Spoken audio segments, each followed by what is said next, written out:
Civil सेवा अभ्यर्थियों, स्वागत है आपका हमारे चैनल टीम आईएएस पर। टीम आईएएस यानी आपका एक कदम सफलता की ओर।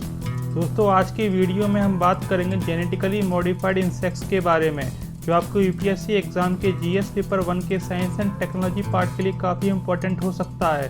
तो शुरू करते हैं आज का टॉपिक, जेनेटिकली मॉडिफाइड इंसेक्ट्स। दोस्तों, हाल ही में डिपार्टमेंट ऑफ बायोटेक्नोलॉजी ने जेनेटिकली इंजीनियर्ड इंसेक्ट्स के लिए दिशा निर्देश जारी किए हैं, जो जेनेटिकली इंजीनियर्ड इंसेक्ट्स बनाने में रुचि रखने वालों के लिए प्रोसीजरल रोडमैप प्रदान करते हैं। दोस्तों, आपको बता दें कि जेनेटिकली इंजीनियर्ड या मॉडिफाइड इंसेक्ट वे इंसेक्ट्स हैं जिन्हें आनुवांशिक रूप से उनके डीएनए में हेरफेर के माध्यम से विशिष्ट लक्षण या विशेषताएं रखने के लिए इंजीनियर किया गया है। जीएम इंसेक्ट्स आमतौर पर इंसेक्ट्स के जीनों में विदेशी जीन को शामिल करके उसके जेनेटिक सेटअप को बदलकर बनाए जाते हैं। चलिए अब इंसेक्ट्स को आनुवांशिक रूप से संशोधित करने के लिए प्रयुक्त टेक्निक्स को डिस्कस करते हैं। इसमें सबसे पहली टेक्निक है म्यूटाजेनेसिस। म्यूटाजेनेसिस एक ऐसी प्रक्रिया है जिसके द्वारा किसी जीव की जेनेटिक इन्फॉर्मेशन म्यूटेशन के प्रोडक्शन द्वारा बदल दी जाती है। ये प्रकृति में अनायास या म्यूटाजेंस के संपर्क के परिणाम स्वरूप हो सकता है। दोस्तों, सेकंड टेक्निक है ट्रांसजेनेसिस। ये तब होता है जब किसी अन्य जीव के जीन को दूसरे जीव के जीनोम में इस उम्मीद से रखा जाता है कि जीव एक विशिष्ट गुणवत्ता या विशेषता दिखाएगा। और लास्ट टेक्निक है सिसजेनेसिस। ये एक इंजीनियरिंग प्रक्रिया है जहां एक जीव के जीन को आर्टिफिशियली उसी प्रजाति के दूसरे निकट संबंधी या जीव में ट्रांसफर किया जाता है। चलिए अब यूजेस ऑफ जीएम इंसेक्ट्स को डिस्कस करते हैं। इसमें सबसे पहला है क्रॉप पॉलिनेशन। दोस्तों, मधुमक्खियों की घटती आबादी ग्लोबल फूड प्रोडक्शन के लिए खतरा पैदा करती है, क्योंकि मधुमक्खियां पॉलिनेशन में महत्वपूर्ण भूमिका निभाती हैं। इसके अलावा एग्रीकल्चरल एनवायरनमेंट में पॉलिनेशन बढ़ाने के लिए जीएम इंसेक्ट्स को विकसित किया जा सकता है। एग्जाम्पल के लिए पॉलिनेशन एफिशिएंसी में वृद्धि या कुछ पैथोजेंस के रेजिस्टेंस के साथ जीएम मधुमक्खियां फसल की पैदावार को बनाए रखने में मदद कर सकती हैं। दोस्तों, नेक्स्ट यूज है डिजीज कंट्रोल। जीएम इंसेक्ट्स का उपयोग मलेरिया, डेंगू या जीका वायरस जैसी वेक्टर जनित बीमारियों के प्रसार से निपटने के लिए किया जा सकता है।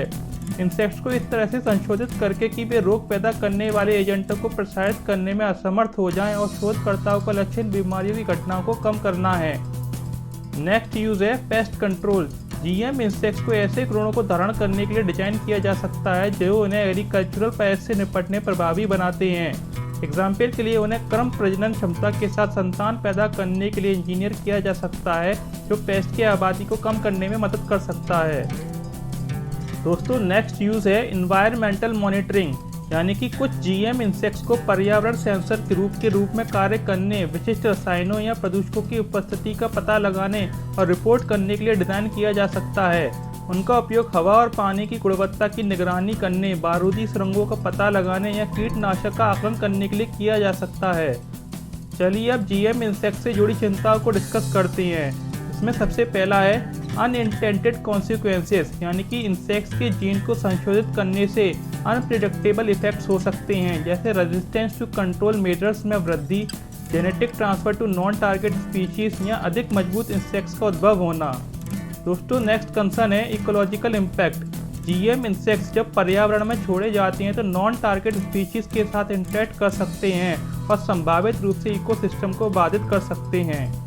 नेक्स्ट कंसर्न है एथिकल कंसीडरेशंस, यानी जीएम इंसेक्ट्स का उपयोग पशु कल्याण और प्राकृतिक प्रणालियों में परिवर्तन से संबंधित नैतिक चिंताओं को बढ़ा सकता है। इनके अलावा नेक्स्ट कंसर्न है एंटोमोलॉजिकल वारफेयर। दोस्तों, एंटोमोलॉजिकल वारफेयर में जीएम इंसेक्ट्स का संभावित उपयोग, जिसे इंसेक्ट बेस्ड बायोलॉजिकल वारफेयर के रूप में भी जाना जाता है, महत्वपूर्ण चिंताएं पैदा करता है, जिस तरह से कोविड-19 ने पैदा कर दी थी। दोस्तों, इसमें नेक्स्ट कंसर्न है टारगेटेड डिस्ट्रक्शन, यानी जीएम इंसेक्ट्स को घातक पैथोजेंस या विषाक्त पदार्थ को ले जाने और फसलों, पशुधन या मनुष्यों पर हमला करने के लिए तैनात करने के लिए इंजीनियर किया जा सकता है। तो दोस्तों, हम कह सकते हैं कि जेनेटिकली मॉडिफाइड इंसेक्ट्स या ऑर्गेनिज्म से संबंधित चुनौतियों से निपटने के लिए वैज्ञानिकों, नीति निर्माताओं और नैतिकतावादियों जनता को शामिल करते हुए एक बहुविषयक दृष्टिकोण की आवश्यकता है, ताकि ये सुनिश्चित किया जा सके कि संभावित जोखिमों को कम करते हुए जेनेटिकली मॉडिफाइड इंसेक्ट्स के लाभों का एहसास हो सके।